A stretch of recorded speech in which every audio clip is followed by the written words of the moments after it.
এদেশি বাবার বাংলাদেশি ছেলে, যে অভিযোগ উঠেছে বাগদায়, এই মুহূর্তে রাখবো আপনাদের সামনে সেই খবর। চাঞ্চল্যকর অভিযোগ উত্তর 24 পরগনার বাগদায়। অভিযোগ কে করছেন? বয়রা গ্রাম পঞ্চায়েতের বিজেপি নেতা। বাংলাদেশের যুবক রকি মণ্ডল বেআইনিভাবে ভারতে ঢুকেছিল, এমনটাই অভিযোগ তার। তারপরই বাগদার বাসিন্দা আয়েব মণ্ডলকে বাবা সাজিয়ে ভারতের ভোটার আধার বানিয়ে ফেলার অভিযোগ, এমনকি ভারতীয় পাসপোর্টও বানিয়ে ফেলার অভিযোগ বাংলাদেশের যুবক রকি মণ্ডলের বিরুদ্ধে। মৃত আয়েব মণ্ডলের পুত্রবধূর দাবি, পরিচয়পত্র জালিয়াতির কথা তিনি জানতেন না।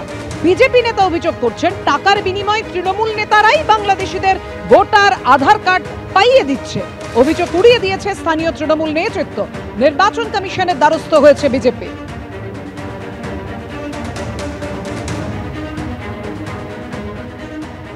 এটাই সত্যি কথা, আমরা কিছুই জানি না।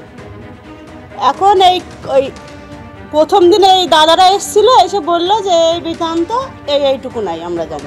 রকি মণ্ডল কি আপনাদের এখানে থাকতো? না না, থাকতো না। খোলে খালে মানে আমার ওই বাড়িতে আমার শ্বশুরের সাথে দেখা করতে আসতো। আমাদের কোনো রিলেশন নেই, আমরা আলাদা। আমরা প্রায় 20 বছর হয়ে গেছে আমরা আলাদা। না না, আমাদের কোনো সম্পর্ক নেই। হ্যাঁ, বাংলাদেশ থেকে এসেছিল।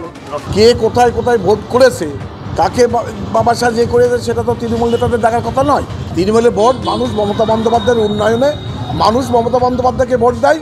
মমতা বন্দ্যোপাধ্যায় 26-এ নির্বাচনে 4র্থবারের জন্য মুখ্যমন্ত্রী হবে, এটা সর্বজন স্বীকৃত।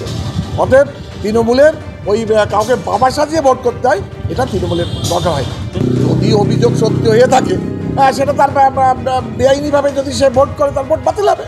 এটা তার জন্য নির্বাচন কমিশন তার নিয়মের মধ্যে দিয়ে কাকে ভোট রাখবে কাকে রাখবে না, সেটা তো ব্যাপার। কিন্তু তৃণমূলী কোনো নেতা এর সঙ্গে জড়িয়ে নেই, এটা আমি দর্থহীন কথাই গলায় বলতে পারি। রকি মণ্ডল নামে একজন ব্যক্তি, যে বাংলাদেশ থেকে এসছে, এখানে এসে রামনগর নিবাসী বয়রা পঞ্চায়েতের আয়ব মণ্ডল নামে একজন ব্যক্তিকে বাবা বানিয়ে এখানে সমস্ত ডকুমেন্টস বানিয়েছে। সে একজন অনুপ্রবেশকারী এখানের। সে এখানে এসে ভুয়োভাবে এই সমস্ত ডকুমেন্টসগুলো বানিয়েছে, এমনকি আমাদের কাছে খবর আছে পাসপোর্ট পর্যন্ত সে করে ফেলেছে। পরিষ্কার এটা যে লোকাল তৃণমূলের যারা নেতৃত্বরা আছে, তারা বিপুল পয়সার বিনিময়ে এদেরকে, এই বাংলাদেশি লোকজনকে ভোট ব্যাংক হিসাবে ব্যবহার করার জন্যে এখানে তাদের ডকুমেন্টস বানিয়ে দিচ্ছে।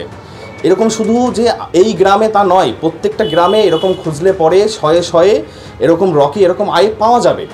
নোটিফিকেশন যখন হবে ডেট অফ ইলেকশন, তখন থেকে এটা ইলেকশন কমিশনের আন্ডারে যায়।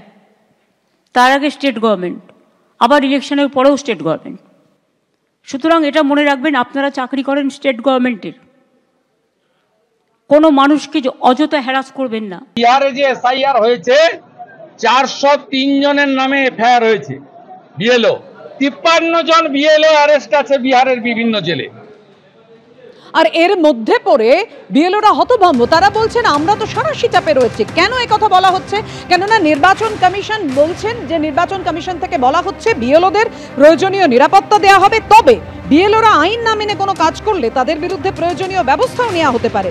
তালিকা সংশোধন প্রক্রিয়া শুরুর আগেই যেভাবে এখন থেকেই শাসক কিংবা বিরোধীরা তাদের কার্যত হুঁশিয়ারি দিতে শুরু করেছেন, তাতেই কার্যত হতভম্ব হয়ে গেছেন বিএলওরা।